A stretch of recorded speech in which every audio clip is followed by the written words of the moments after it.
A silent city sleeps beneath 5,000 years of desert sand. We are about to descend into the foundations of the ancient Sumerian Ziggurats to expose 25 hidden secrets that will permanently change how you see the first civilization. You will gain a complete picture of a world where temples were cosmic machines and their deepest chambers held truths too potent to leave in the sun. What if these structures were built not just to reach the heavens, but to seal something away in the earth below? Could a single undiscovered chamber contain the lost blueprint for society itself? What forgotten story does the ground beneath your feet long to tell? Beneath the baked mud bricks of the great ziggurat of lies a ghostly echo of the city above. Modern technology has allowed us to peer through the earth without moving a single stone, and what ground-penetrating radar reveals is astonishing. It shows not just a few hollow spaces, but a sprawling, intricate network of chambers and passageways directly under the massive foundation platform. This is our first hidden secret, and it fundamentally shifts our understanding of these monuments. For over a century, archaeologists focused on the towering structure meant for the gods, but the real mystery may have been under their feet the entire time. These subterranean rooms are too large and too deliberately arranged to be simple cellars or grain silos. Their layout hints at a purpose far more profound. Some chambers align with the sacred pathways of the temple above, suggesting they were used for secret ceremonies, initiations, or rituals meant to be performed in total darkness, away from the eyes of the common people. Could they have been the private sanctuaries of the high priests, the who served as the literal bridge between humanity and the divine? It is possible these underground apartments housed these powerful figures, placing them symbolically between the world of the living and the realm of the ancestors below.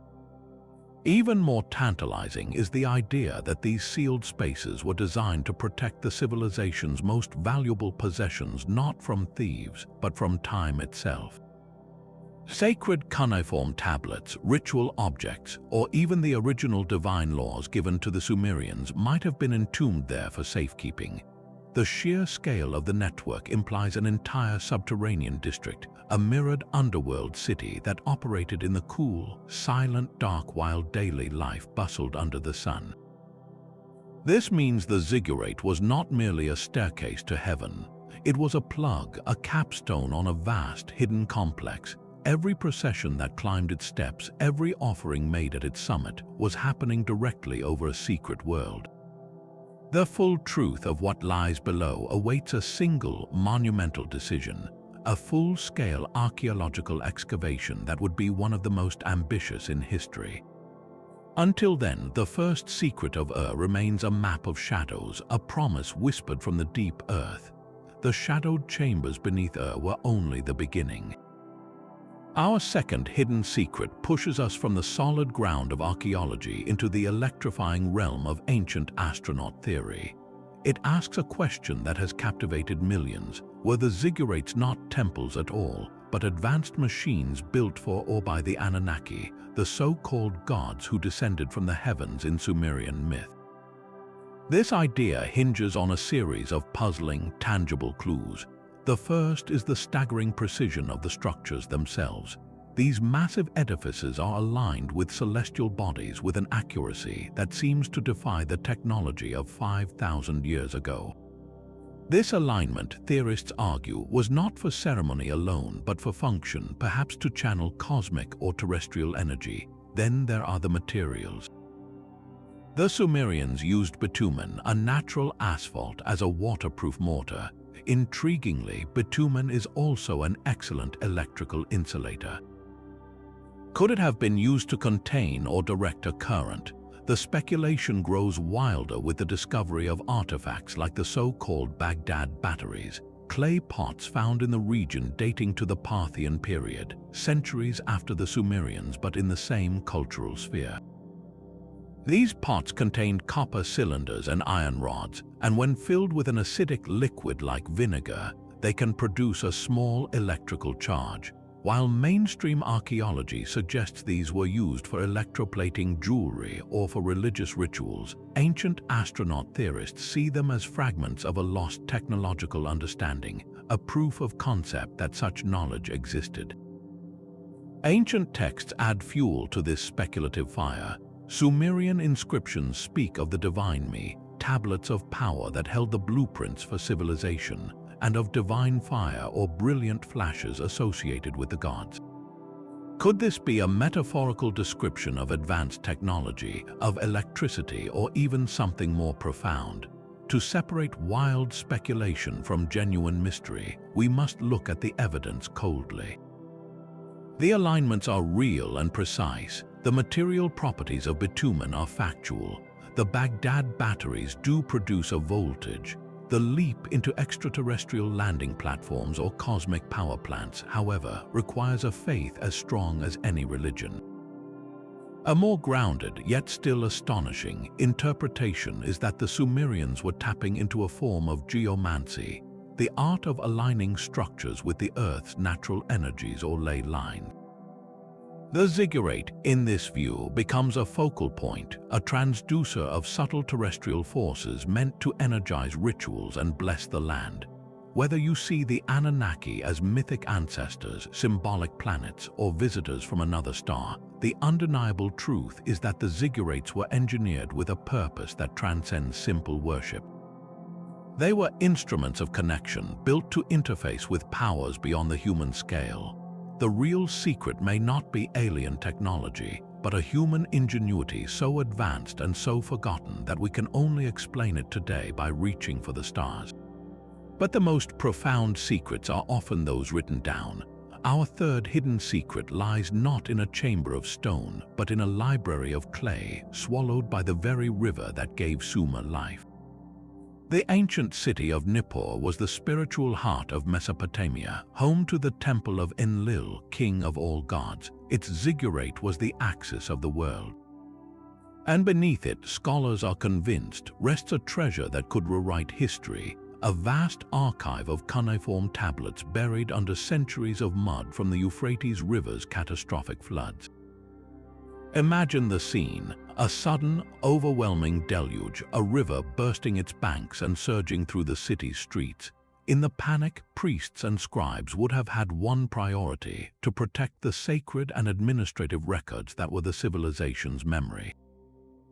They would have gathered the most vital tablets, the ones containing divine hymns, astronomical data, legal codes, and economic treaties, and sealed them in the most secure place imaginable, the fortified storerooms deep within or directly beneath the ziggurat's foundation platform.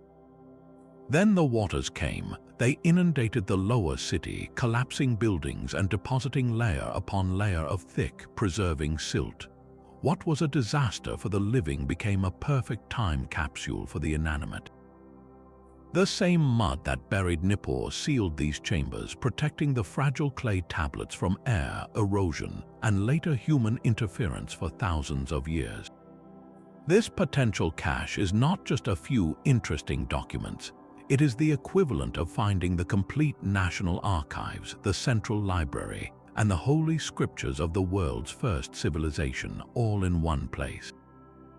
What could be inside? The most tantalizing possibility is missing chapters from the Epic of Gilgamesh itself. Our current version, magnificent as it is assembled from fragments found across different cities and eras. The Nippur Library could contain the original, complete narrative, with unknown adventures of the hero king or deeper philosophical dialogues about mortality and legacy. We might find the definitive Sumerian king list not as a later copy, but as the original master record, potentially confirming or confounding the impossibly long reigns of the antediluvian rulers said to have lived before the Great Flood. There could be early scientific observations, detailed records of planetary movements predating any known astronomy, or medical texts describing procedures and herbs lost to time. Even the mundane would be revolutionary: thousands of administrative tablets detailing daily life, trade routes, and legal disputes, offering an unprecedented street-level view of Sumerian society. The flooding that destroyed the city performed a cruel but vital service. It preserved these records in a state of suspended animation. Excavating them would be an archaeological undertaking of unimaginable delicacy, like performing surgery on history itself.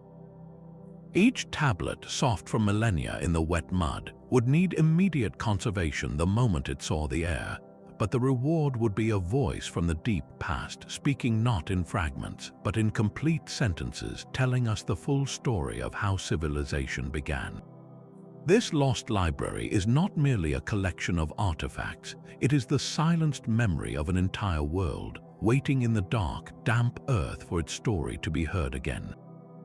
While the lost library of Nippur holds the promise of words, the fourth secret reveals a language of engineering written in water and stone. At Eridu, the primordial city believed by the Sumerians to be the first ever founded, archaeologists have mapped something astonishing beneath the ruins of its ancient ziggurat. Using ground-penetrating radar and core sampling, they have uncovered a labyrinth of hidden water channels and deep cisterns, an elaborate subterranean plumbing system dating back over 5,000 years. This was far more than basic drainage. The precision of these channels, their careful grading and interconnection, points to a sophisticated understanding of hydraulics that seems to leap centuries ahead of its time. Think of it not as a sewer, but as a sacred circulatory system built directly into the temple's foundations. The purpose of this hidden network was likely multifaceted and profoundly spiritual. The most immediate function would have been ritual purification. Water was the essence of life and cleanliness in Sumerian religion. Priests entering the most holy inner sanctums, perhaps those very chambers beneath the temple, would have needed to undergo elaborate cleansing ceremonies. These channels could have fed private baths or purification pools within the temple complex, allowing for a constant, controlled flow of fresh water for these sacred rites. Furthermore, they may have supplied water to sealed gardens or sacred groves kept within the temple walls, creating an oasis of life in the heart of the city. But the most intriguing possibility involves environmental control. The system could have functioned as a primitive but effective form of air conditioning. By allowing cool groundwater to flow through channels beneath the temple floors, the interior spaces would have been noticeably cooler than the blistering Mesopotamian heat outside. This would have made the temple a true sanctuary, a place of literal and figurative refreshment, enhancing the otherworldly experience for priests and perhaps a select few initiates.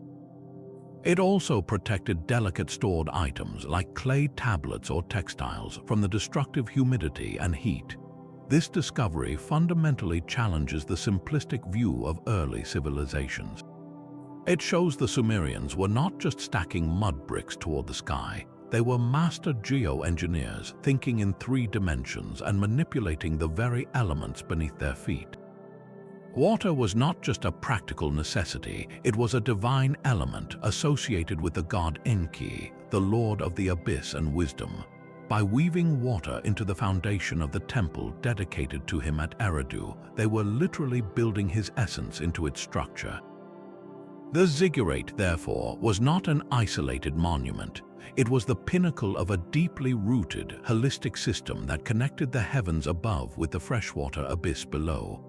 A perfect marriage of spiritual symbolism and breathtaking practical ingenuity that kept the heart of their world alive and cool for millennia. The cool, engineered waters of Eridu gave life to the temple, but to protect that sacred space, the Sumerians turned to a far more potent force, the power of a spoken threat echoing across millennia. This brings us to our 5th hidden secret, the buried foundation deposits and their terrifying curses. When a king commissioned a ziggurat, the act was not merely architectural, it was a cosmic contract. To seal this pact with the earth and the gods, builders placed special offerings into the very first layers of the foundation. These were not casual gifts. They were meticulously crafted time capsules known as foundation deposits. Typically, these included clay cylinders or prisms inscribed with the king's name, his titles, and lengthy prayers dedicating the structure to a specific deity, pleading for a long reign and prosperity. Alongside these texts, they would bury precious stones, beads, or tools made of gold, silver, or lapis lazuli. On the surface, this seems like a noble act of devotion. But cuneiform records and some chilling archaeological finds suggest a darker, more defensive layer to this ritual. Some deposits were not just offerings, they were metaphysical traps. Archaeologists have unearthed small, crude figurines, often bound or imprisoned in miniature clay coffins, placed at key points in the foundation. The prevailing theory is that these figurines were meant to represent malevolent spirits, demons, or the forces of chaos. By ritually capturing them in effigy and sealing them under thousands of tons of brick, the builders symbolically neutralized these threats, entombing evil itself beneath the holy ground to ensure the temple's purity. Even more direct were the curse tablets. While the public inscriptions spoke of blessings, some buried texts carried explicit, frightening warnings. Imagine a scribe carefully incising a message onto a small clay tablet, a message not for the gods but for a future human. The text would name the king who built the temple and then pronounce a divine sentence on anyone arrogant enough to damage his work or erase his name. A typical curse might invoke the wrath of all the great gods, summoning a litany of terrible fates, a loss of heirs, a withering of one's land, a painful disease, or an afterlife of torment. Discovering one of these deposits today is an intensely personal moment. It is not like finding a broken pot or a lost coin. It is opening a direct, one-way communication from a specific individual who lived and ruled 5,000 years ago. You are reading his words, touching an object he ordered placed, confronting his fears and his authority. The precious stones speak of his wealth and devotion, but the cursed figurines and tablets reveal his profound anxiety. They tell us that even these mighty kings who claimed to walk with the gods lived in fear of oblivion. They knew empires fall, names are forgotten, and temples are plundered. So they fought back against time itself with the only weapon they believed could last forever, a spell carved in clay. These curses were a last line of defense, a spiritual landmine meant to guard their legacy long after their armies had turned to dust. To hold such a tablet is to feel the weight of that ancient dread, and to wonder if, in some unseen realm, that old king's warning still echoes, waiting for a trespasser to awaken its power. Those ancient curses guarded more than a king's name. They protected a secret written in the stars. The foundations of the great Ziggurats at Uruk, and Eridu hold a celestial blueprint.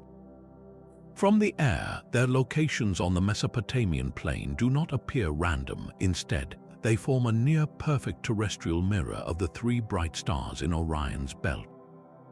This is our sixth hidden secret, a staggering feat of archaeoastronomy that suggests the Sumerians were not just observing the heavens, but actively building a reflection of them on Earth. The alignment is too precise to be coincidence. It reveals a civilization deeply obsessed with the cosmos, viewing the night sky as a divine map and the constellation of Orion, which they associated with their great hero Gilgamesh as a celestial marker of profound importance.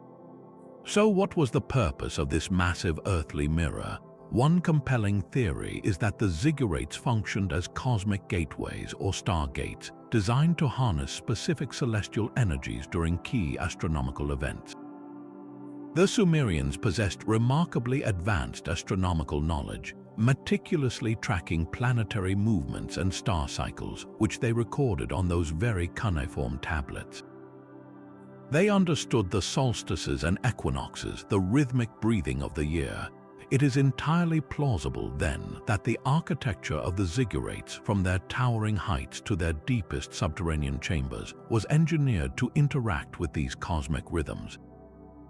Imagine the dawn of the summer solstice. As the sun crests the horizon, its first rays could have been channeled through precisely aligned doorways or narrow shafts in the temple above, piercing deep into the shadowed passages below.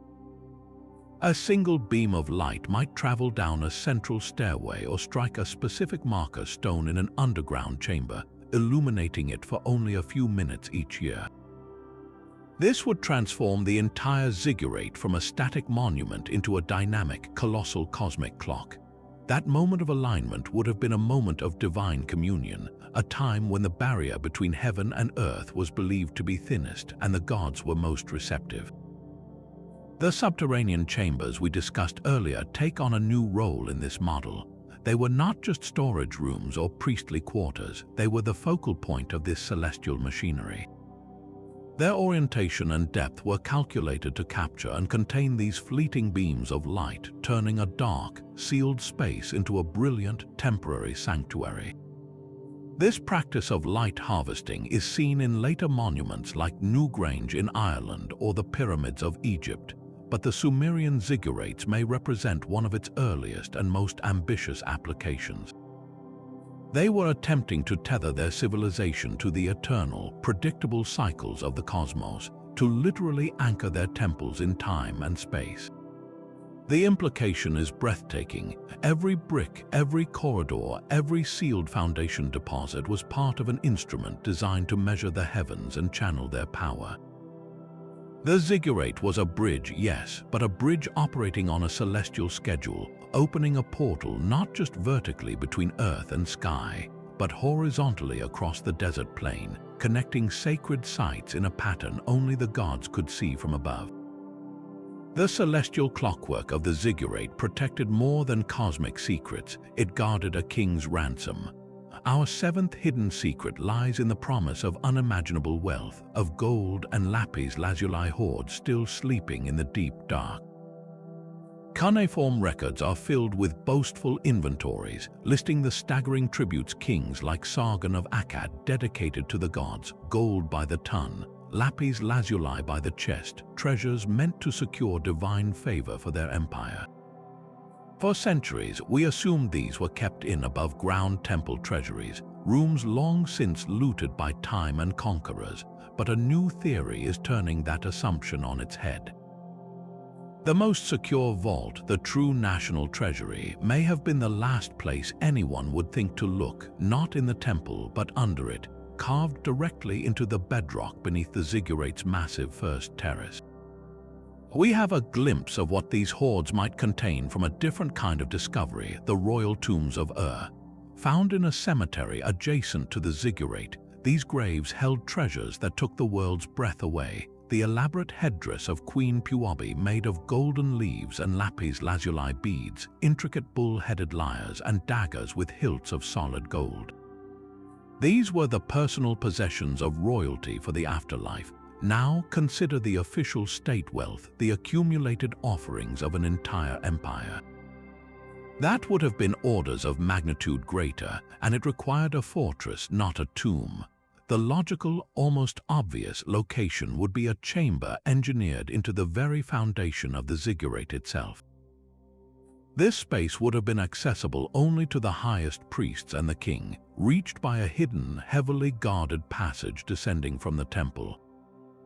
Its entrance might have been concealed behind a moving stone slab or a false wall, a secret known only to a chosen few. The material itself gives us a clue. Lapis lazuli, that deep, celestial blue stone revered by the Sumerians, had to be mined in a single, remote region, modern-day Afghanistan, and transported over 1,500 miles of treacherous trade routes. Its value was incalculable, worth many times its weight in gold. To dedicate such a quantity to a god was the ultimate display of power and piety. Gold, symbolizing the flesh of the gods, was hammered into sheets that lined sacred rooms and crafted into statues. These were not mere decorations, they were physical manifestations of a kingdom's covenant with the divine. To hide such wealth underground was not an act of burial, but of consecration, literally planting the empire's fortune in holy ground to ensure its growth and stability. This leads to a tantalizing possibility. While the tombs of Ur were discovered, the final resting places of the most legendary emperors, like Sargon of Akkad, who forged the world's first multi-ethnic empire, have never been found. Their palaces are dust. But what if their greatest legacy, the consolidated wealth of their conquests, was not interred with their bodies in a traditional tomb, but was instead sealed within the ultimate strongbox, the foundation of a ziggurat? A chamber, perhaps still intact, waiting in the silent pressure of the earth, could hold the scepter of Sargon, the crown of Naram-Sin, artifacts of power that would rewrite the material history of the ancient world. Looters have always looked for tombs, but they rarely have the means or patience to dig through hundreds of feet of solid, engineered temple foundation. The greatest Sumerian treasure of all may still be there, not hidden in a forgotten valley, but directly beneath our feet, in the most obvious yet most overlooked place of all. Beneath the gold and the curses, the star maps and the sealed libraries, lies an even deeper mystery, one that predates the Sumerians themselves. Our eighth secret is not about what the ziggurats contain, but what they stand upon. Archaeologists drilling core samples and conducting limited excavations at sites like Uruk have uncovered a startling truth. The great ziggurats were not the first sacred structures on those spots. They were built directly on top of even older, pre-Sumerian temple platforms, creating a vertical timeline of belief buried in the earth. This discovery transforms the ziggurat from a singular achievement into the top layer of a profound architectural layer cake, each civilization carefully constructing its own temple upon the hallowed ground of its predecessor. The original builders of these foundational platforms were likely the Ubaid people, a culture that flourished in Mesopotamia for 2,000 years before the rise of the Sumerian city-states. The Ubaid are an enigma. They established the first permanent settlements, developed irrigation, and created a distinctive style of pottery. But their most haunting legacy is a collection of strange clay figurines. These statuettes often depict humanoid forms with elongated heads, slitted, lizard-like eyes, and shoulders held high. They are utterly unlike anything made by the Sumerians. To modern eyes, they look almost alien. Their true purpose is unknown. Were they goddess figures, representations of priests in ritual masks, or symbolic depictions of a revered ancestor species? Their unsettling appearance suggests a mythology far removed from our own understanding. When the Sumerians arrived and began building their towering ziggurats atop the Ubaid platforms, they were making a powerful statement. They were not erasing the past, they were incorporating it, claiming the ancient sanctity of the location for their own gods. They understood the power of place. By building upward, they were physically and spiritually elevating their new order while remaining rooted in the primordial authority of the site. This practice reveals a universal human instinct to build our temples upon the bones of the old gods, to consecrate new faiths on foundations laid by forgotten ones. Think of the Vatican built over ancient Roman temples, or major cathedrals constructed on pagan holy sites. The ziggurats represent perhaps the earliest known example of this sacred succession. So what secrets might these deepest, oldest layers hold? The Ubaid platforms are simpler, made of packed earth and reed, but their orientation might hold clues. Were they, too, aligned to celestial events? Did they contain their own foundation deposits, their own peculiar curses or offerings? A full excavation of these pre-Sumerian levels could reveal the moment the concept of the Temple Mountain was first conceived, not as a brick staircase to heaven, but as a symbolic mound rising from the watery chaos of creation. The Sumerian ziggurat, then, is the magnificent culmination of an idea millennia in the making. It forces us to wonder how much of what we call Sumerian was actually inherited, adapted, and magnified from the mysterious Ubaid. Their lizard-headed figurines stare out from the deep past, silent guardians of the original covenant between humanity and the divine, a covenant whose first terms were written in mud and reed long before the first brick of was ever fired. The silent stones of these ancient temples may have been designed to sing. At the partially restored ziggurat of Chog-Azanbil, built by the Elamites who were deeply influenced by their Sumerian neighbors, visitors report an uncanny acoustic phenomenon.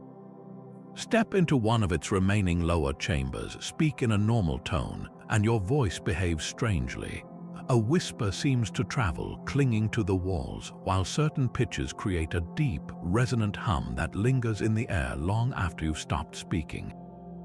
This is our ninth hidden secret, the possibility that ziggurats were not just visual monuments, but sophisticated instruments of sound, engineered to transform the human voice into something divine. The architecture itself suggests an intentional design. The tall, narrow chambers, the precise angles of the corbelled vaulting, and the sheer mass of the surrounding brickwork all interact with sound waves in specific ways. It is acoustical physics on a monumental scale. The most compelling theory is that the hollow sub-basements and foundation chambers we have discussed acted as giant soundboxes, akin to the body of a colossal cello. When priests chanted hymns or played ritual instruments like lyres and drums in the temple above, these sounds would have traveled downward, filling the cavernous spaces below. The stone and brick would then amplify and modulate those frequencies, creating a deep, pervasive resonance that vibrated through the very floor. For a worshipper standing in the temple courtyard, the effect would have been overwhelming. The chants of the priests would not seem to come from human throats alone, but would emerge from the earth itself, a booming, ethereal chorus that felt like the voice of the temple or the god within it. This engineered resonance served a profound psychological and spiritual purpose. It manufactured awe. In the dim, incense-filled space, with this unnatural sound vibrating in your chest, the boundary between the mundane and the miraculous would dissolve. The participant would feel physically immersed in the sacred, their own body trembling in harmony with the structure. This was not mere ceremony, it was sensory manipulation on a grand scale, a technology of transcendence. It even extends to the materials. The Sumerians and Elamites did not use just any clay for their bricks.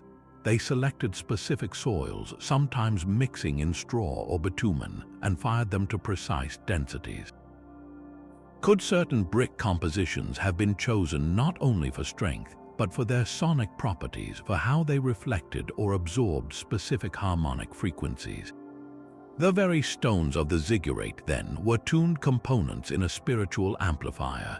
This transforms our understanding of ancient ritual. It was not a silent, solemn affair, but a visceral, resonant experience designed to bypass reason and speak directly to the soul. The ziggurat did not just house the gods, it gave them a voice, a deep, vibrating tone that declared their presence in a way no silent idol ever could. The next time you raise your voice in an empty hall and hear it echo back, remember that 5,000 years ago, master builders were crafting entire mountains of brick to make an echo that could shake the heavens. That resonant hum was the sound of life itself, a vibration that may have nourished a hidden world of green. The 10th secret takes us into the very heart of the goddess, into a lost paradise sealed beneath the desert. Cuneiform hymns praising the ziggurat of Uruk, dedicated to the formidable goddess Inanna, speak repeatedly of her holy garden. For decades, scholars pictured a pleasant grove of date palms beside the temple walls. But a radical new interpretation is taking root. What if this garden was not beside the ziggurat, but inside it, a fully realized subterranean ecosystem thriving in the cool, dark foundation levels? This changes everything. Inanna was a goddess of profound duality, of love and fertility, but also of war and descent into the underworld. Her holy garden would not have been a simple decorative feature. It was a theological statement, a symbolic representation of the underworld paradise, a place of dormant life waiting to be reborn, and the hidden water channels we discovered at Eridu provide the practical means. At Uruk, an even more advanced version of that hydraulic system could have fed a series of sunken courtyards or vast vaulted chambers. Imagine descending a narrow, incense-scented stairway from the bright temple above. You pass through a heavy curtain and enter another world. The air is cool and humid, thick with the scent of soil and blooming flowers. Instead of darkness, a soft, diffused light filters down from cleverly designed light wells or reflective shafts lined with polished copper, capturing and redirecting sunlight from above. Before you, in this impossible space, rows of sacred plants grow in tiered beds. There might be the blue lotus, symbol of rebirth, or fragrant herbs used in her rituals. Perhaps even small, carefully pruned trees, their roots drinking from the constant, gentle flow of water channeled from the Euphrates. This was not agriculture, it was high theater, a living metaphor. For the priests and perhaps for initiates, walking into this hidden garden was a ritual descent into Inanna's realm. It physically demonstrated her power to bring life from the deepest, darkest places. The garden served multiple purposes. It could have supplied fresh flowers and herbs for daily offerings and ceremonies, making the temple self-sufficient in its most sacred commodities. More importantly, it was a controlled environment for growing psychoactive or sacred plants used in visionary rituals, plants that required specific, secret conditions to thrive. But on a spiritual level, it was the ultimate symbol of the goddess's promise. In the scorching Mesopotamian desert, where life was a constant battle against the sun, the most vibrant garden did not lie under the open sky, but in the sheltered belly of the earth. It proclaimed that true fertility, like true power, comes from within, from the deep, nourishing dark. This hidden oasis was a microcosm of the world Inanna ruled, a place where love and war, life and death, the sunlit world and the shadowed underworld existed in perfect, cultivated balance. To tend that garden was to perform a daily miracle, to hold the secret of life in your hands, deep beneath the feet of the city that worshipped you. The hidden garden's promise of life had a darker counterpart, a network of passages designed for escape when that life was under threat. Our 11th secret reveals the ziggurat as a fortress with a secret back door, a system of escape tunnels built for the priesthood. In the ancient city of Mari, a thriving trade hub on the Euphrates, archaeologists have uncovered the physical evidence. Beneath the royal palace and temple complex, they found narrow, brick-lined corridors, just wide enough for a single person to move quickly. These passages did not lead to storerooms or other public areas. They sloped downward, snaking through the foundation and heading unmistakably toward the outer edges of the city, likely emerging in a hidden gully or thicket beyond the walls. This was not an isolated feature. Similar tunnels have been hinted at in cuneiform texts from other city-states, described in veiled terms as paths of the god or the hidden way of Enki. Their purpose was brutally practical, a contingency plan for the unthinkable. Mesopotamian history was a cycle of flourishing cities and violent sieges.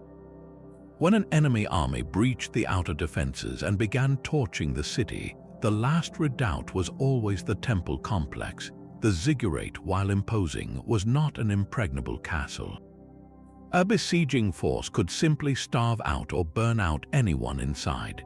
The priesthood, the living administrators of the god's estate, along with the king who was the god's representative, were the most valuable targets for capture or execution by a conquering army.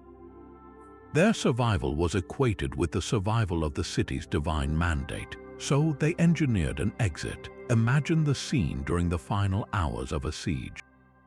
The sounds of combat drawing nearer, smoke filling the air.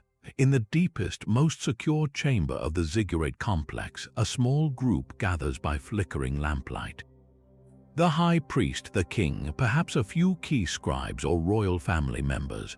With practiced hands, a priest moves a specific brick or turns a concealed lever, revealing a dark opening in the wall. One by one, they slip into the cool, cramped darkness, carrying only what is absolutely essential. And that is the second, more profound function of these tunnels. They were not just escape routes for people, they were smuggling conduits for the gods themselves. The most sacred objects in Sumer were not vast statues, but often small, ancient cult images believed to house the very essence of the deity. These idols, sometimes no larger than a human hand, were the heart of the city's spiritual life. To allow them to be captured or desecrated was an existential catastrophe.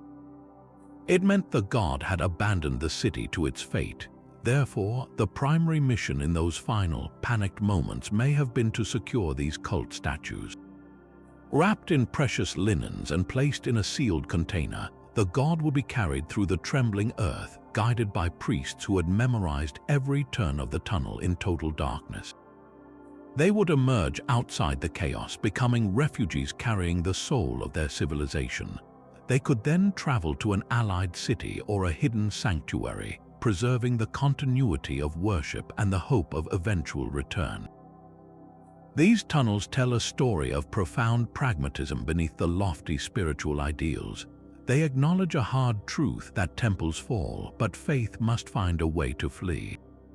The silent, empty passageways found at Mari are monuments to 1,000 unseen, desperate journeys, to the whispered prayers and hurried footsteps that once echoed through the dark, carrying the light of a city into the unknown night.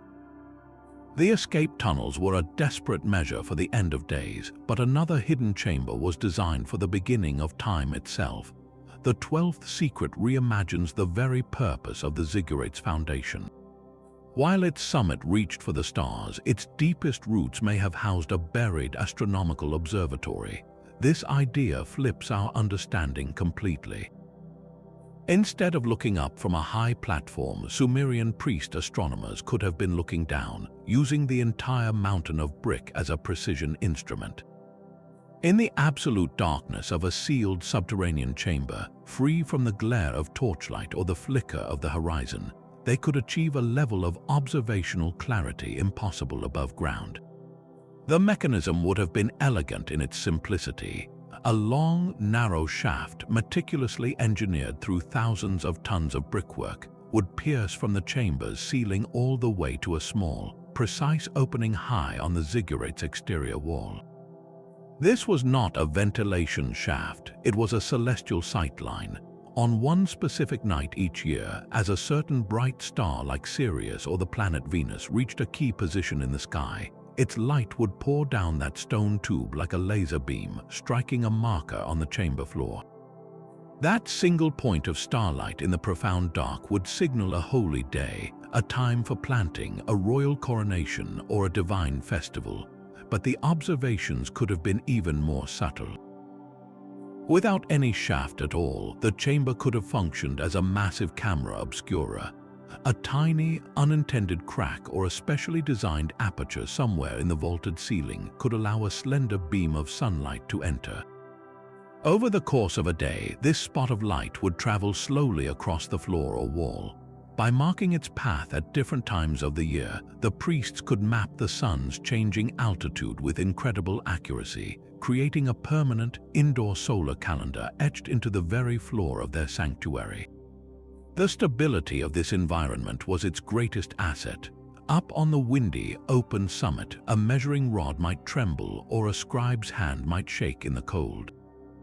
Down below, in the constant temperature and perfect stillness of the earth, measurements could be exact and repeatable across generations. A priest could mark the position of a sunbeam on the summer solstice, and his successor 50 years later could verify the alignment had not drifted by a hair's breadth. This allowed for the long-term recording of celestial cycles, like the slow wobble of Earth's axis known as precession, a cycle that takes 26,000 years to complete.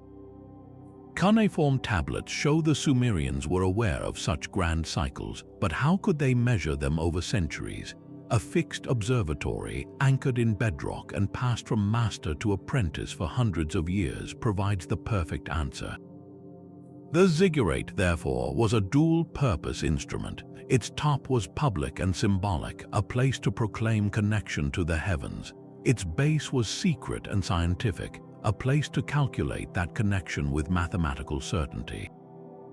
The gods gave the signs, but in the silent dark beneath the temple, humanity learned to read them. Deep within that silent observatory, the priests recorded the stars, but the stones themselves held a different kind of memory.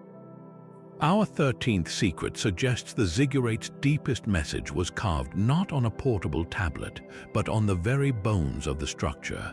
While it is common knowledge that every fired brick bore the stamp of the ruling king, a far more tantalizing rumor persists among archaeologists. It speaks of massive foundation stones, not bricks, placed at the cardinal corners of the ziggurat's base during its initial consecration. These slabs, possibly of imported basalt or limestone, were reportedly inscribed not with familiar cuneiform, but with line after line of a strange, cryptic script that predates any known writing system. Early excavation notes from sites like Uruk and Nippur contain fleeting, ambiguous references to such finds, often described as weathered ritual stones, and then lost in the chaos of early 20th century archaeology. If just one of these slabs could be rediscovered and deciphered, it would be nothing less than the Rosetta Stone of prehistory. The implications are staggering. Cuneiform, the wedge-shaped writing of the Sumerians, is humanity's first confirmed script, but scholars have long debated its origins. Did it evolve slowly from a system of accounting tokens, or was it a more sudden, deliberate invention? A foundation slab written in a fully developed but unknown script would prove the latter. It would reveal that writing was not born in the marketplace to track sheep and grain, but in the temple to encode sacred truth. The language on that stone would be the voice of the builders, perhaps the mysterious Ubaid people or an even older culture, speaking directly to us. Their text would not be a mundane inventory, carved at the moment of a temple's creation, placed where it would never be seen again. Its message would be eternal and foundational, meant for the gods and the earth alone. It could be a creation myth, detailing how the world was formed from the primordial waters. It might be a set of divine laws given to the first kings, a cosmological map of the universe, or a plea to the deities to protect this axis of the world for all time. Deciphering it would be the ultimate archaeological detective story. Without a bilingual text, experts would have to use the slab's physical context, the repetition of symbols, and comparisons to later Sumerian myths to crack the code. Each word unlocked would be a window into a lost mindset, revealing how these ancient architects viewed reality itself. Were their core concepts about order and chaos, God and humanity, fundamentally different from the Sumerians who came after them? The slab would settle a profound debate. Was the ziggurat a purely Sumerian idea, or was it the magnificent inheritance of a forgotten people whose name is lost to time? This hidden language, literally set in stone beneath thousands of tons of brick, represents the original covenant. It is the first draft of civilization's contract with the divine, waiting in the dark to tell us the terms we have long since forgotten. Those foundation stones held a covenant, but the ground beneath them holds a scar. The 14th secret is written in fire and glass. At multiple ziggurat sites, including the sacred precinct of Uruk, excavators have made a baffling discovery. Deep below the foundational platform, beneath the orderly layers of packed earth and the first courses of brick, they encounter a stratum of utter devastation. This is not the predictable ash of a city burned in war, layered on top of ruins. This is a bed of vitrified brick, sand fused into glass and charcoal, all sealed underneath the temple's very first stones. The heat required to fuse silica into glass is staggering, far beyond the capability of a typical Bronze Age blaze. This evidence points to a catastrophic, superheated fire that ravaged the site before a single brick of the ziggurat was ever laid. So what could have caused such an inferno, and why would anyone build their holiest sanctuary directly over its epicenter? One compelling interpretation is ritual purification on an unimaginable scale. The Sumerian creation epic, the Enuma Elish, describes a world born from chaos, with the gods bringing order from a primordial, violent mess. Building a temple was a reenactment of that creation. By deliberately burning the old settlement, the existing buildings, and even the topsoil, the priests and king would have been symbolically wiping the slate clean, reducing everything to a primordial state. They would then build their new cosmic order, the ziggurat, atop this purified, scorched earth. The act would be a statement of total renewal, a literal and spiritual fresh start consecrated by fire. But the sheer intensity of the heat gives pause. Could a controlled ritual fire truly generate temperatures high enough to vitrify clay and sand? This leads to a more unsettling possibility that the fire was not controlled at all. The vitrified layer may be the geological fingerprint of a natural cataclysm so profound it became etched into cultural memory. Some researchers point to the possibility of a plasma strike, a massive electrical discharge from the upper atmosphere, or a near miss by a comet fragment. Such an event would have delivered a sudden, searing blast of heat, instantly igniting everything flammable and melting stone surfaces. Survivors would have witnessed what seemed like the wrath of the gods, a heaven-sent fire that cleansed the land. What do you do after such an event? You do not abandon the place, you sanctify it. You build a monument to the power that struck there, both to appease it and to harness its residual energy. The ziggurat, in this light, becomes a marker of trauma and resilience. It is built not in spite of the scar, but because of it. The site was holy precisely because it was where the divine had made its terrifying presence physically known. The temple becomes a lightning rod for that memory, a way to contain and ritualize the uncontrollable force that once rained from the sky. This layer of fused earth, then, is a time capsule of a single terrible day 5,000 years ago. It holds the moment a city died and the moment a new belief was forged in its ashes. Every procession that later climbed the ziggurat stairs was walking over the shadow of an apocalypse, a hidden foundation of fire that reminded them the gods could give life, but could also take everything away in a flash of blinding light. That foundational fire purified the ground for a new kind of knowledge, one said to contain the very operating system of reality. According to the oldest Sumerian hymns, the gods did not simply give humanity cities and crafts, they handed down the divine decrees known as the Me. These were not laws in a legal sense, but the fundamental blueprints, the sacred templates for every aspect of a functioning civilization. The concept is astonishing in its scope. There was a Me for kingship and for the priestly office, for the art of war and for the making of peace. But there was also a Me for metalworking, for woodworking, for the scribble art, and even for the humble craft of basket weaving.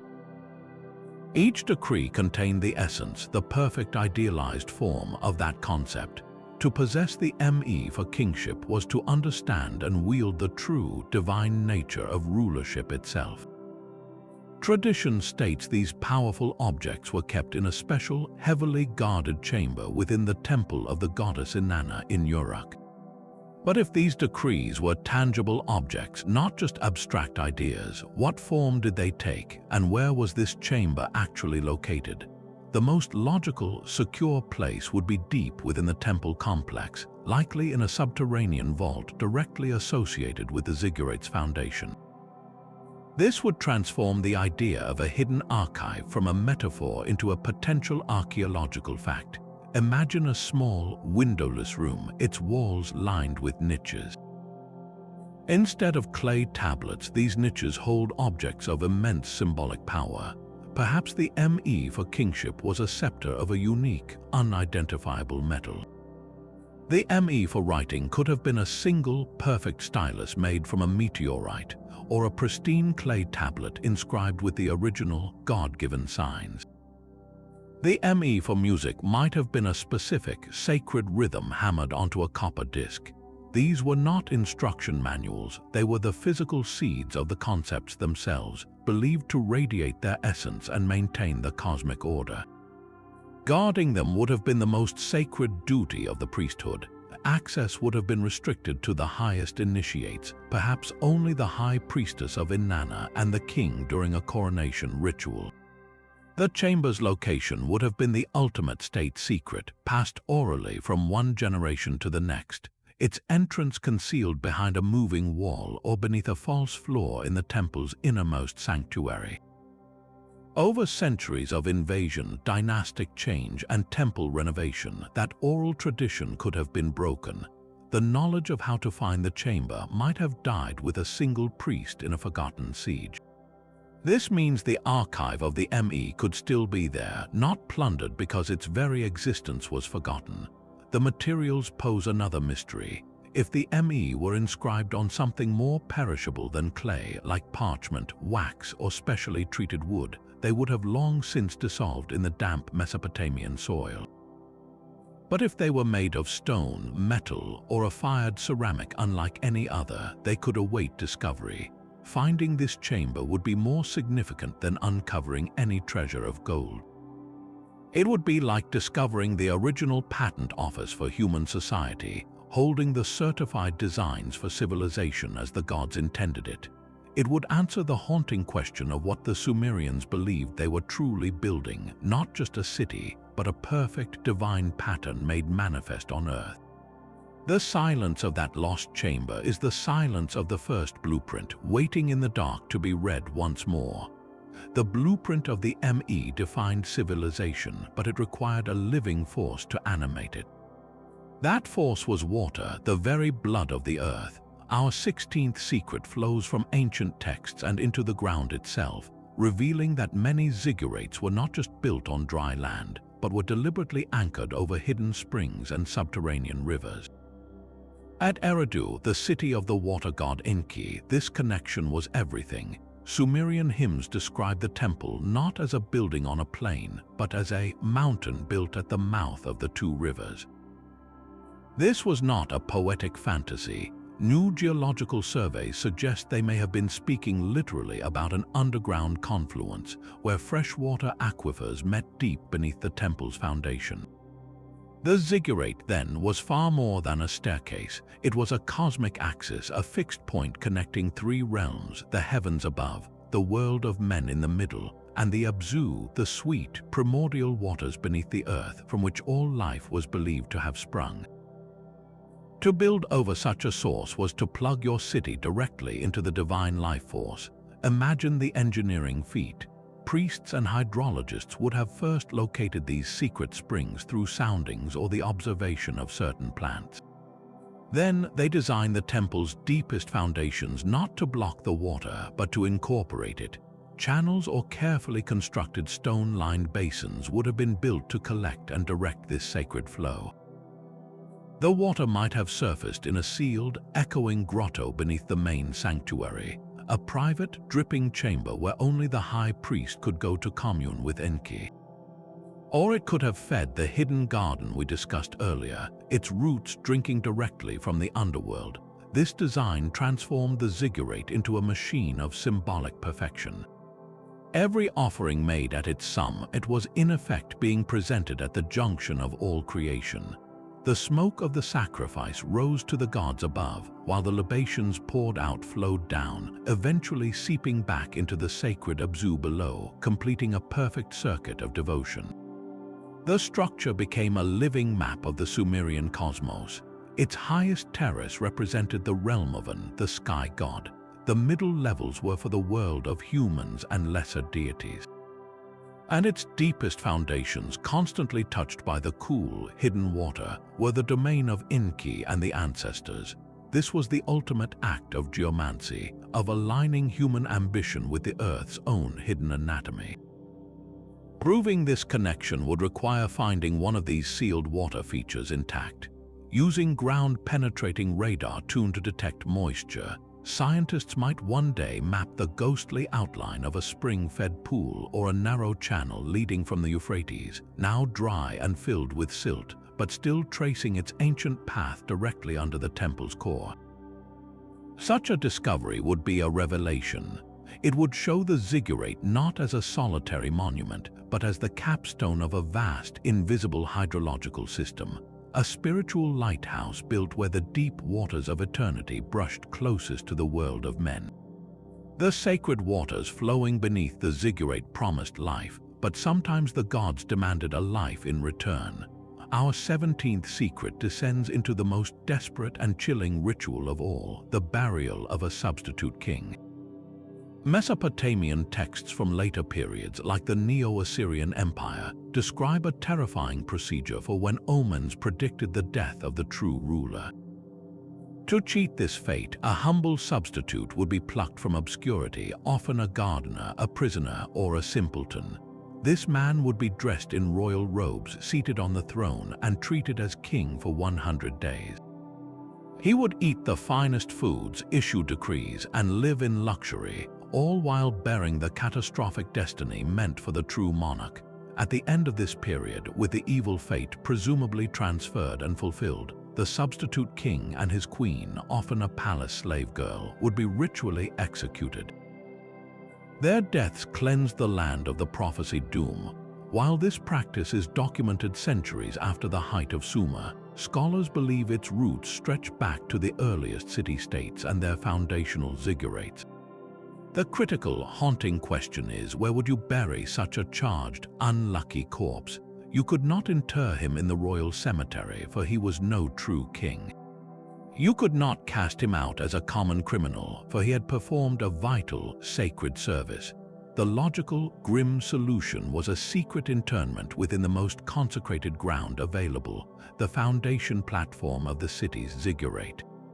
This was not an honor, it was a containment strategy. The body, along with all the misfortune and sin it had absorbed, would be sealed forever within the holy earth, trapped by the immense spiritual weight of the temple above. Imagine the silent midnight ceremony. Priests, their faces shadowed, would lower a simple clay coffin or a shrouded body into a deep, narrow pit dug into the packed earth of the temple terrace. There would be no grand tomb goods, perhaps only a single, unmarked clay tablet stating the ritual purpose. Then they would quickly fill the hole, tamping down the earth before laying the next course of foundation bricks directly over it. The substitute king became a permanent, hidden keystone of suffering, his remains acting as a spiritual lightning rod, eternally drawing misfortune away from the living city and grounding it in the silent dark. Finding such a grave would be an archaeologist's most somber discovery. It would not gleam with gold, but it would speak volumes. The skeleton would likely show no signs of violent trauma, as the method was probably a discreet poison or strangulation, a clean death for a ritual purpose. The presence of a second body, a female, would confirm the grisly practice. This single, humble pit would force us to confront the brutal calculus of ancient belief. The Sumerians saw cosmic order as a fragile, precious thing, constantly under threat from chaos. The ziggurat was their ultimate tool for maintaining that order. And sometimes the most powerful tool required a sacrifice buried in its very heart, a silent guardian whose only legacy was the catastrophe that never came. The silent guardian buried in the temple's heart was a sacrifice to an unseen force. That same force may still be physically detectable today. Modern dowsers and geologists using sensitive magnetometers have walked the ruins of ancient ziggurats and registered something peculiar, persistent magnetic anomalies right at the structure's central axis. The instruments do not lie. There are localized fluctuations in the Earth's magnetic field at these sacred spots. Skeptics have a ready explanation: natural deposits of magnetic ore like magnetite lying beneath the surface. But the pattern is what gives pause. These anomalies often align perfectly with the temple's core, not scattered randomly. This leads to a fascinating question. What if the Sumerians did not just build on any high ground, but deliberately on places where the Earth's own energy was different? The theory of telluric currents proposes that the Earth itself has a weak, natural electrical flow, streams of energy moving through the ground and the bedrock. Certain geological formations, like underground water channels intersecting with specific mineral deposits, can amplify or focus these subtle currents. Now, recall the hidden water channels under Eridu and the use of bitumen, an insulator. Combine that with the tons of fired clay brick, which can have slight magnetic properties after kiln firing, and you have the recipe for a massive, man-made structure that could interact with these natural forces. The ziggurat, with its layered materials and subterranean waterworks, might have functioned as a kind of capacitor or lens, concentrating a telluric energy field at its central point. For the ancients who had no concept of electromagnetism, how would this have felt? They would not have measured it in Gauss but in sensation. A priest standing in the innermost chamber might have felt a palpable charge in the air, a tingling on the skin, a profound sense of awe or presence. In a world where the divine was an immediate physical force, this would not be a scientific phenomenon. It would be the literal breath of the god, the tangible proof that the deity inhabited this house. The structure was designed to make that feeling unavoidable. The long walk up the processional ramp, the passage through increasingly restrictive gates, the final approach to the dark, resonant inner sanctuary, all of it builds psychological anticipation. If that final chamber also held a subtle, energetic charge, the experience would have been overwhelming, a full sensory confirmation of the divine. This idea transforms the ziggurat from a symbol of power into an instrument for generating it, an architectural technology for making the intangible tangible. Were they ancient power plants not in the sense of lighting a city? They were consciousness plants, engineered environments designed to alter human perception and create an unshakable encounter with the sacred. The magnetic anomaly is the ghost in that machine, a faint, measurable echo of the moment when stone, water, and ceremony combined to make a god feel real. The magnetic hum of the sacred site was a language only the initiated could feel, but one woman gave that language words. Our 19th secret belongs not to a king or a god, but to a priestess and poet named Enheduanna. As the daughter of Sargon of Akkad, the emperor who forged history's first great empire, she was appointed high priestess of the moon god Nanna at the great ziggurat of Ur. She was far more than a political pawn. She was a literary revolutionary, the first author in all of human history whose name we know. Her hymns, like the exaltation of Inanna, are explosions of personal devotion, political savvy, and raw emotional power. They did not just praise the gods, they argued with them, bargained with them, and poured out a singular human heart in moments of despair and triumph. Given her monumental role and prolific output, it is almost certain she maintained a vast personal archive. This leads us to a breathtaking possibility, following the thread of the lost library of Nippur. What if Enheduanna's most private writings, her drafts, her administrative letters, her unpolished poetic fragments, were sealed in a chamber within the Ur ziggurat complex, placed there for sacred safekeeping? This would be a discovery of a different order than a king's boastful inscription. An archive of Enheduanna would be a window into a living, breathing consciousness from 4,300 years ago. We would see the world not through the stone propaganda of empire, but through the eyes of the woman who helped hold that empire together with her spiritual authority. Her administrative tablets would reveal the day-to-day management of the temple's vast estates, the disputes she settled, the supplies she ordered. This is the gritty reality of power seen from the top. But her literary drafts would be the true treasure. Imagine a clay tablet with a familiar hymn, but covered in her own cuneiform edits, scratches where she changed a word, smudges from her fingers as she wrestled with a line. We could trace the evolution of her thought, watch her craft a metaphor, see the moment she found the perfect phrase to capture the terrifying beauty of the goddess Inanna. This would give us the voice behind the voice. We know she wrote of being exiled from Ur in a political coup, of her desperate prayers to Inanna for restoration. Finding her personal records from that period could tell us what really happened, the names of her enemies, her private fears, the network of allies she called upon.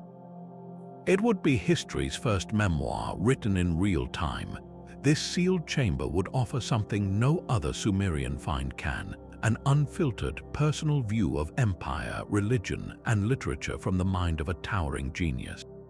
She stood at the crossroads of everything, the daughter of an Akkadian conqueror serving a Sumerian god, using her pen to weave two cultures into one spiritual fabric. Her hidden archive would be the ultimate insider's account, the confidential files of the First World Empire, curated by the one person who was poet, priestess, politician, and pioneer. To read her private words would be to finally meet, across the abyss of millennia, the woman who taught humanity how to write its own soul. Enheduanna's poetry gave voice to the divine, but the silent geometry of the Ziggurate's base speaks a different, equally profound language. The 20th secret is not written in clay, but measured in the soil itself, a proof of advanced mathematics etched into the very foundations. For generations, the Ziggurate's imposing shape was seen as a simple, massive staircase.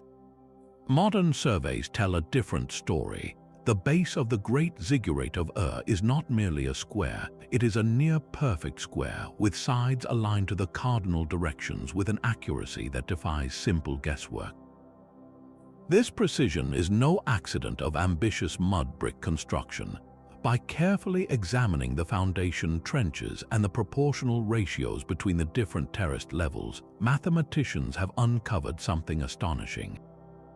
The builders possessed a sophisticated, practical understanding of geometry that includes the potential application of the Pythagorean theorem, over 1,000 years before the Greek philosopher was even born. How is this possible? The Pythagorean theorem states that in a right triangle, the square of the hypotenuse is equal to the sum of the squares of the other two sides. While the Sumerians may not have articulated it as a formal theorem, evidence suggests they knew the principle. Archaeologists have found cuneiform tablets from the Old Babylonian period, which inherited Sumerian knowledge that contain complex mathematical problems solved using this very relationship. More tellingly, the layout of the Ziggurate foundations often employs perfect 3-4-5 triangles. This is the simplest Pythagorean triple, a set of whole numbers that perfectly satisfy the theorem. A builder could create a perfect right angle by stretching a rope with knots at 3, 4, and 5 equal intervals. When formed into a triangle, the angle between the 3 and 4 unit sides is a perfect 90 degrees. This simple, brilliant technique would have been indispensable for laying out the vast, flawless square base of a ziggurate, ensuring its sides were perfectly perpendicular and its corners truly square. The entire monumental enterprise began with a knotted rope and a geometric secret, but the mathematical encoding goes deeper than mere structural stability. Scholars have analyzed the proportions of the ziggurate's tiers, the relationship of its height to its base, and the dimensions of its internal chambers. Some see tantalizing hints of sacred ratios, like the golden ratio, woven into these measurements. The golden ratio, often represented by the Greek letter phi, is approximately 1.618 to 1. It appears repeatedly in nature, in the spiral of a nautilus shell or the arrangement of seeds in a sunflower, and has been associated with aesthetic beauty and harmony for millennia. The idea that the Sumerians might have embedded such a ratio in their holiest structures is compelling. Were they trying to build in harmony with a universal, divine principle, creating an architecture that resonated with the very patterns of creation? This would transform the ziggurate from a building into a mathematical hymn, a physical equation dedicated to the gods. The perfect angles and harmonious proportions were not just for engineering, they were a form of worship, a way to make the temple itself an expression of cosmic order. Every brick placed according to a hidden geometric plan was a syllable in that silent prayer. The real proof, however, lies not in speculative ratios but in the undeniable pragmatic genius on the ground. The foundation trenches are precise, the corners are true, the symmetry is maintained across thousands of tons of brick. This required more than skilled labor. It demanded master surveyors who could think in abstract shapes and maintain consistency over a construction project that likely spanned decades. They were using a form of applied sacred mathematics, where geometric perfection was both a practical necessity and a spiritual imperative. A crooked temple was an insult to the gods, a misaligned foundation a cosmic danger. So they used the tools they had, ropes, pegs, and water levels, to impose an ideal, geometric order onto the chaotic earth. The secrets are not in a hidden chamber, but in the layout, in the very imprint the structure left on the land. To walk the perimeter of Ur's base is to walk the outline of a 5,000-year-old equation, a testament to a civilization that believed the universe itself was built on numbers, and that to reach the heavens you first had to square the earth. That same geometric perfection served as the housing for a divine telephone. Deep beneath the echoing chambers of the ziggurat, there may have existed a room with a singular, terrifying purpose, a direct line to the gods. This is the 21st secret, the Chamber of Echoes and its oracle rituals.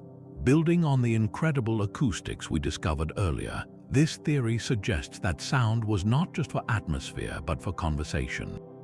Imagine a small, isolated room, perhaps shaped like a beehive or a perfect sphere, buried in the cool earth beneath the temple's heaviest stones. Its walls would be smooth, curved, and coated with a layer of plaster or bitumen to create an almost flawless reflective surface for sound.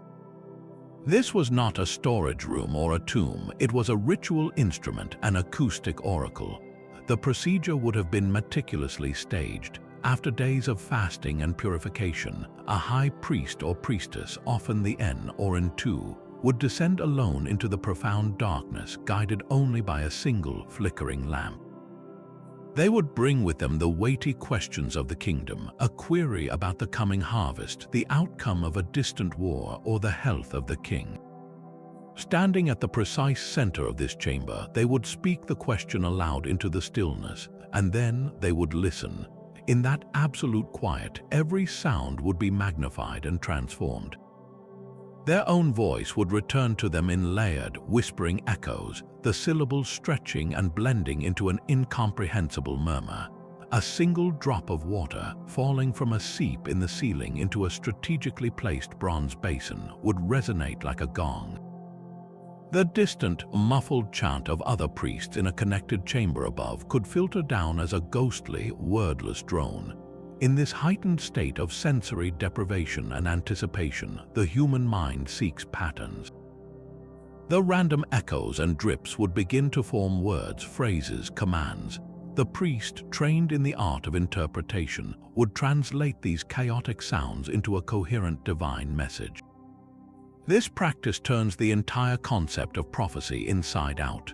The oracle did not need to climb to the highest point to be closer to the gods. They needed to descend into the deepest, most resonant part of the earth, the realm of Enki and the ancestors, to hear the whispers that could not survive the noise of the world above. The chamber itself was the receiver, finely tuned by its architects to collect and distort sound in the most spiritually potent ways. There is an even more provocative possibility that these chambers were connected by narrow, disguised speaking tubes to other rooms where senior priests could listen and respond. A question posed in the dark could be answered by a disguised voice transmitted through a clay pipe, making the divine reply seem to emanate from the very walls. This would not have been seen as fraud, but as sacred theater, a necessary mechanism to manifest the gods' will in a form the human intermediary could understand and convey to the people. The psychological power of this experience cannot be overstated, for the oracle, emerging from that resonant darkness with a message that had literally formed from the echoes of the earth, their conviction would be unshakable. They had not imagined it, they had heard it. The ziggurat, therefore, was far more than a house for the god. It was a communication device, a monumental apparatus designed to translate the chaotic language of the unseen world into a decree that could steer an empire. The most important conversations in Sumer did not happen in the sunlit courtyards, but in a buried, echoing dark where a single whispered question could change the course of history. The oracle's chamber listened for the future, but the deepest foundation held a message from a past they believed was lost forever. Our 22nd secret is a time capsule from the Great Flood itself. The Sumerian king list, that ancient record of rulers, divides history with a single, catastrophic line, the flood that swept the land and wiped out the early kings. For the Sumerians, the antediluvian world was not a vague myth. It was a real epoch that ended in divine judgment. The later builders of the ziggurats, living centuries after that legendary deluge, saw themselves as the heirs of a broken lineage. What if, to bridge that gap, they created a sacred deposit? This would not be a library for the living, but a sealed reliquary for the dead age, a collection of artifacts from the world before the waters came. Imagine the solemn ceremony. Priests would gather objects believed to be from that lost time, items passed down as holy heirlooms. These might include tools of a strange, archaic design, stones with markings no one could any longer read, or fragments of pottery from cities now buried under silt. They would treat these not as historical curiosities, but as powerful, numinous objects, the physical remains of a purer, more divine era that the gods had erased. The intent behind burying them was profound. They were not meant to be retrieved by future generations in a time of peace. The deposit was sealed with the specific, chilling expectation that it should only be uncovered when the world was destroyed again. It was a message in a bottle tossed into the deep earth, addressed to whoever or whatever came after the next apocalypse. The chosen location would be the most secure, most symbolically charged place imaginable, the very first layer of the Ziggurats' foundation, dug down to the virgin soil that the Great Flood itself had laid down. By placing these relics there, the builders were performing a ritual of continuity. They were saying, "We remember what came before, and we anchor our new world upon its bones." Finding such a cache would be the ultimate archaeological prize, not for its material value, but for its staggering historical testimony. It would be a collection curated by people who fervently believed in the flood, selected from what they thought were genuine artifacts from that time. For modern science, analyzing these objects would be a dizzying exercise. We could carbon date the materials, study the craftsmanship, and compare them to known periods. The results could be shocking. Perhaps the objects would indeed be millennia older than the ziggurat itself, genuine survivors from a forgotten prehistoric culture that lived where the Sumerians later built. Or they might be clever forgeries from a later period, created to give a young civilization an ancient pedigree. Either answer is revolutionary. One confirms a deep, preserved memory of a real cataclysm, possibly the flooding of the Persian Gulf basin at the end of the last ice age. The other reveals the sophisticated invention of tradition, showing how a society crafts its own origins to claim divine legitimacy. This hidden deposit represents the Sumerians' own haunted relationship with time. They lived in the shadow of a past they could not fully recover, so they buried its echoes beneath their greatest achievement, a silent prayer that their work, too, might leave a mark for whatever came after the next great turning of the wheel. The flood deposit was a message to the gods of tomorrow, but the Ziggurats' own divine appearance required a mastery of materials today. The brilliant blue of lapis lazuli, the deep black of bitumen, and the shimmer of gold leaf did not arrive by chance. They were the products of a sacred science, practiced in places we have only just begun to suspect. Our 23rd secret uncovers the hidden workshops of the priest-chemist, the windowless laboratories where the temple's magic was literally forged. These were not storerooms, but active, soot-stained chambers buried within the temple precincts, where the boundaries between ritual, art, and early chemistry completely dissolved. Think of the challenge. Lapis lazuli had to be imported over impossible distances from a single mountain range in Afghanistan. Its celestial blue was synonymous with divinity, used for the eyes of statues and the beards of kings. Could the temple afford to run out? There is compelling evidence that priest-chemists worked tirelessly to create a synthetic substitute, grinding local minerals like azurite or experimenting with complex glass pastes to mimic that sacred hue. A successful batch would have been a state secret of the highest order, a way to ensure the gods' favor was never interrupted by a broken trade route. But their work went far beyond pigments. These underground spaces, built with fireproof bricks and equipped with clay furnaces, crucibles, and distillation apparatus, were where sacred technology was born. Here they purified precious metals, not just for wealth, but for a spiritual purpose. Gold was the flesh of the gods, silver the tears of the moon god Sin. Impurities were not just a metallurgical flaw, they were a spiritual contaminant. The process of refining these metals in a consecrated space transformed a craft into a sacrament. Each ingot drawn from the furnace was considered spiritually clean, fit to be shaped into a vessel that would hold offerings or a statue that would house a deity's presence. Their experiments likely ventured into the realm of what we would now call primitive pharmaceuticals. Temple priests were also healers, and the botanical knowledge from the hidden gardens would have been combined with minerals and animal products in these labs.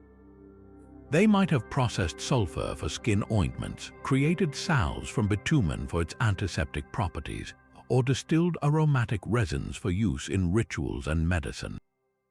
The thick, waterproof bitumen that held the ziggurates' bricks together was itself a material of endless fascination, used for everything from waterproofing baskets to setting gemstones. Mastering its properties required constant, messy experimentation. These workshops were the forerunners of the later alchemical traditions, places where the transformation of matter was seen as a mirror of spiritual transformation.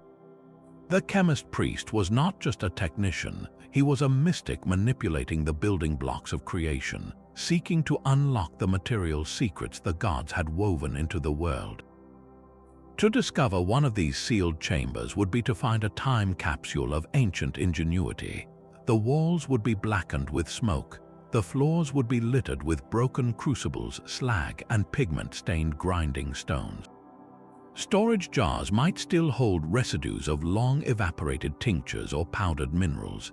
This would be the tangible evidence of a forgotten intellectual tradition where the quest for perfect color and pure metal was a holy pursuit. The ziggurat, in all its polychrome glory, was the public masterpiece, but its true colors were born in the silent, fiery dark below, in the hands of those who believed they could cook the raw earth into something worthy of heaven. The chemist's sacred forge transformed matter, but the priest's own spirit required a far more profound alchemy. Our 24th secret descends into the ultimate personal trial, the sub-basement built for ritual death and rebirth. For the highest initiates of the Sumerian mysteries, particularly those dedicated to gods like Dumuzi, the shepherd who annually descended into the underworld, faith was not a set of beliefs to be learned, but a terrifying journey to be survived. The temple provided the map for that journey in its very architecture. Deep beneath the public sanctuaries, accessible only by a single, vertical shaft just wide enough for a human body, lay a chamber with one purpose: to simulate the land of the dead. This was not a room for storage or ceremony, but a carefully engineered sensory deprivation tank made of earth and brick. Imagine the initiation night. After days of fasting and prayer, the candidate stands at the mouth of the shaft, a black hole in the temple floor. The air rising from it is cool and smells of damp clay.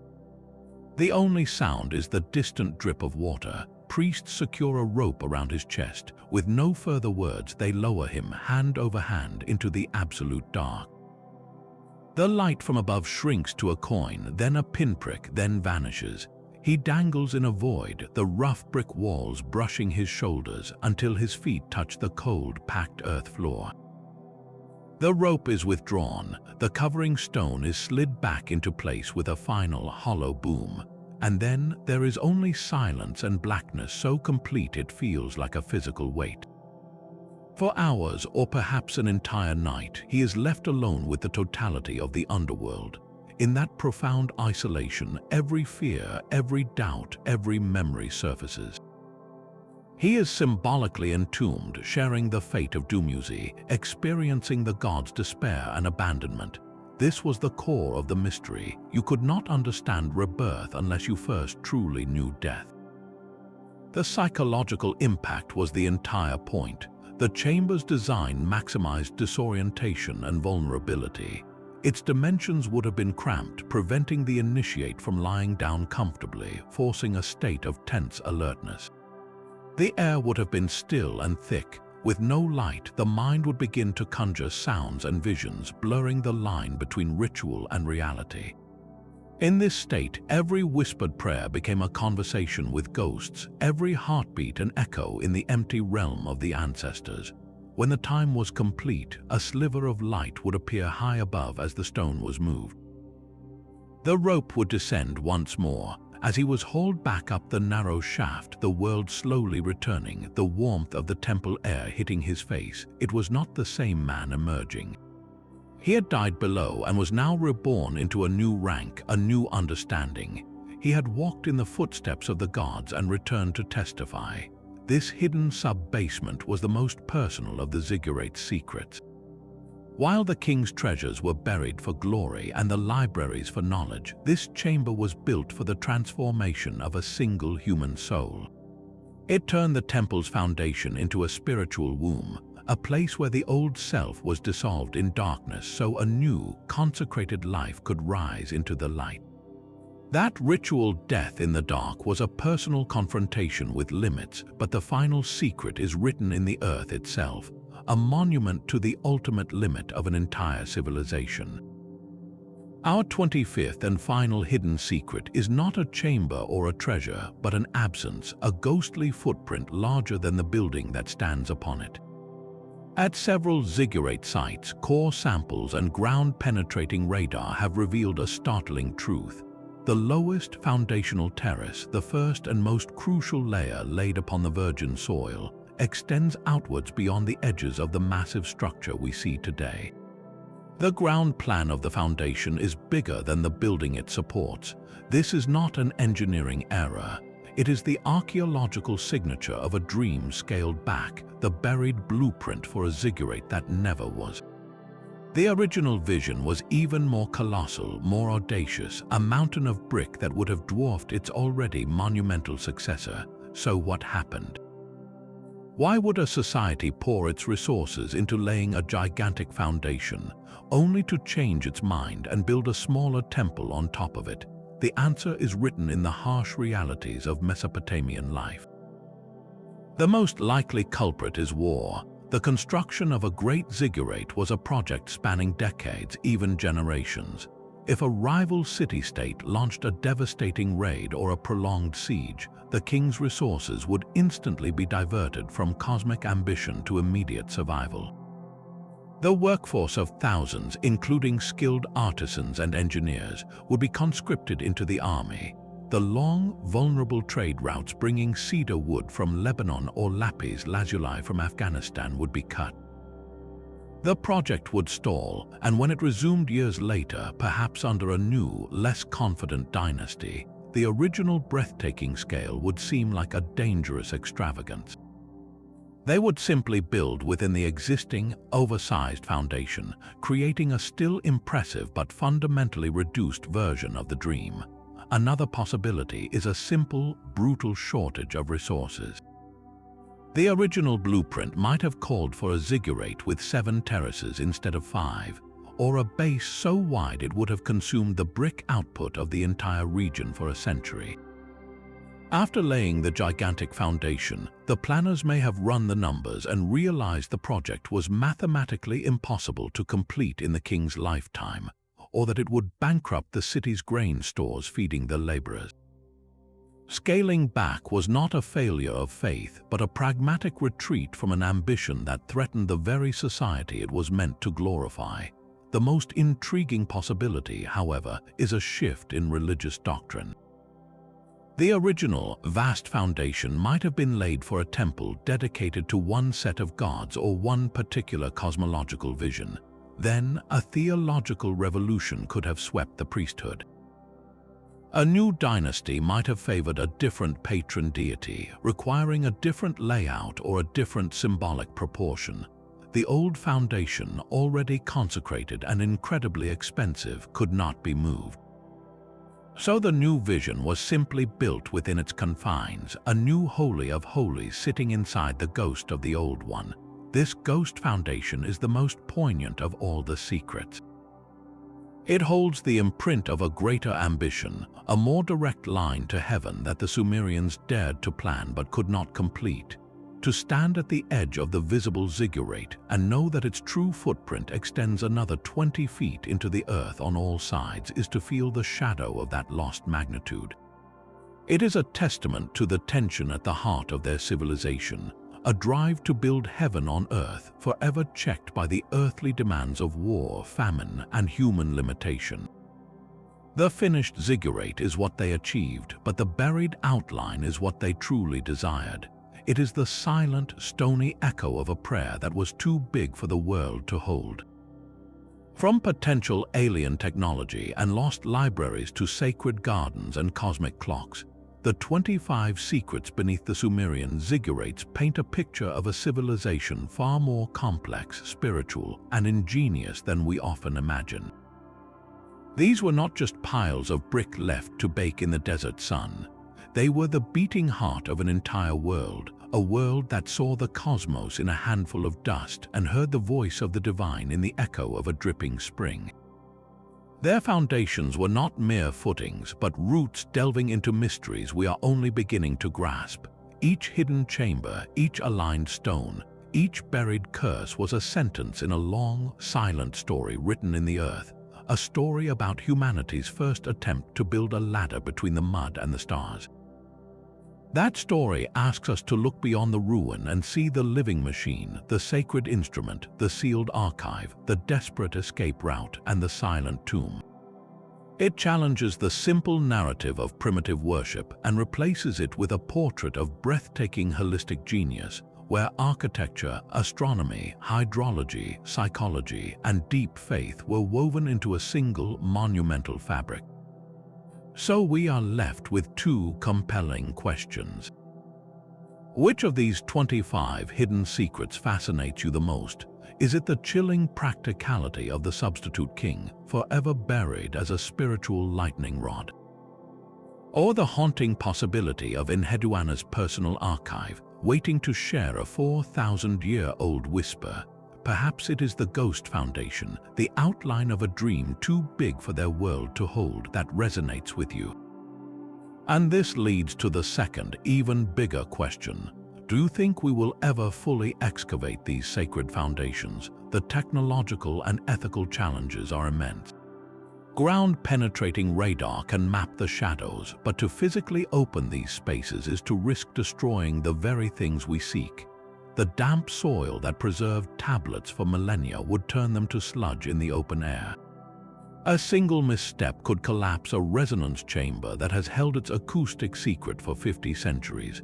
Perhaps some secrets are meant to stay beneath the weight of the earth, their power undiminished by our scrutiny. Or perhaps one day, with tools of unimaginable delicacy, we will gently lift the capstone and finally meet the past in its own silent dark. Until then, the story continues in the realm of theory, discovery, and wonder. What is your theory? Let me know in the comments below which secret captured your imagination and what you believe still waits in the deep earth. If you want to join more deep dives into history's greatest enigmas, be sure to subscribe. Thanks for watching.